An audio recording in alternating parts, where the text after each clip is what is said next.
ফসলের সঠিক দাম না পেয়ে কৃষকের মাথায় হাত। এ দৃশ্য আমাদের দেশে অহরহ দেখা গেলেও চীনের কৃষকরা বুদ্ধি খাটিয়ে ব্যবসায় লাভ করার নতুন উপায় বের করেছে। বেগুন বা অন্যান্য পচনশীল সবজির ক্ষেত্রে দাম না পাওয়ার সমস্যা বেশ প্রকট। জমিতে ফলন ভালো হলেও বাজারে যোগান বেড়ে গেলে দাম এতটাই কমে যায় যে কৃষকের লাভ তো দূরের কথা, উৎপাদন খরচটুকু ওঠে না। ফলে অনেক সময় কষ্ট করে ফলানো ফসল মাঠেই নষ্ট হয়। কিন্তু এই সমস্যার একটি অত্যন্ত সহজ ও কার্যকর সমাধান রয়েছে, যা কেবল ফসলকে পচনের হাত থেকে বাঁচায় না, বরং কৃষকের জন্য নতুন আয়ের পথ তৈরি করে দেয়। সেই সমাধানটি হলো বেগুন শুকিয়ে সংরক্ষণ করা। এই পদ্ধতিতে তাজা এবং ভালো মানের বেগুন ক্ষেত থেকে তুলে আনার পর সেগুলোকে পরিষ্কার করে ধুয়ে নেওয়া হয়। এরপর শুরু হয় আসল কাজ। বেগুনগুলোকে পাতলা ও গোল গোল করে কেটে নেওয়া হয়।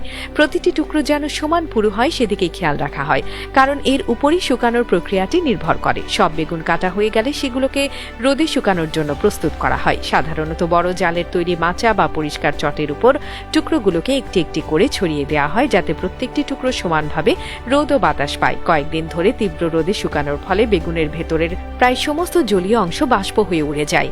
এই প্রক্রিয়ায় বেগুনের টুকরোগুলো আকারে ছোট হয়ে কুঁচকে যায় এবং এর রং গাঢ় হয়ে আসে। তাজা বেগুনের নরম ভাব চলে গিয়ে এটি সম্পূর্ণ শুকনো ও হালকা হয়ে যায়। একবারে পুরোপুরি শুকিয়ে গেলে এই বেগুন আর সহজে নষ্ট হয় না। বায়ুরোধী পাত্রে বা প্যাকেটে ভরে রাখলে এটি মাস, এমনকি বছর পর্যন্ত সংরক্ষণ করা যায়। যখন বাজারে তাজা বেগুনের দাম থাকে না, তখন চীনারা ফসল বিক্রি না করে সেটিকে শুকিয়ে রাখে। পরে যখন বাজারে বেগুনের যোগান কম থাকে, তখন এই শুকানো বেগুন বিক্রি করে তারা অনেক ভালো দাম পায়। এটি এক ধরনের ভ্যালু অ্যাডেড বা মূল্য সংযোজিত পণ্য হিসেবে বাজারে বিক্রি হয়। শুকনা বেগুনের আকর্ষণ কেবল এর দীর্ঘস্থায়িত্বের মধ্যেই সীমাবদ্ধ নয়, এর স্বাদ এবং রান্নার ধরন রয়েছে নতুনত্ব। শুকনো বেগুন দিয়ে রান্না করার আগে এটিকে ব্যবহার উপযোগী করে তুলতে হয়। সাধারণত হালকা গরম পানিতে আধ ঘন্টা বা 1 ঘন্টা ভিজিয়ে রাখলেই বেগুনের টুকরোগুলো পানি শোষণ করে নরম ও কিছুটা ফোলা ফোলা হয়ে ওঠে। তবে এটি তাজা বেগুনের মতো পুরোপুরি নরম হয়ে যায় না, বরং এর মধ্যে চিবানোর মতো মাংসল ভাব তৈরি হয়, যা রান্নায় এক ভিন্ন মাত্রা যোগ করে।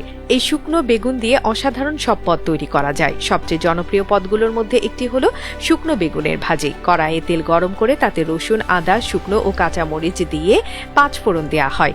এরপর পানিতে ভেজানো বেগুনের টুকরোগুলো দিয়ে নাড়াচাড়া করা হয়। সঙ্গে বিভিন্ন সস, পেঁয়াজ এবং অন্যান্য মশলা যোগ করলে একটি অত্যন্ত সুস্বাদু ও মুখরোচক পদ তৈরি হয়।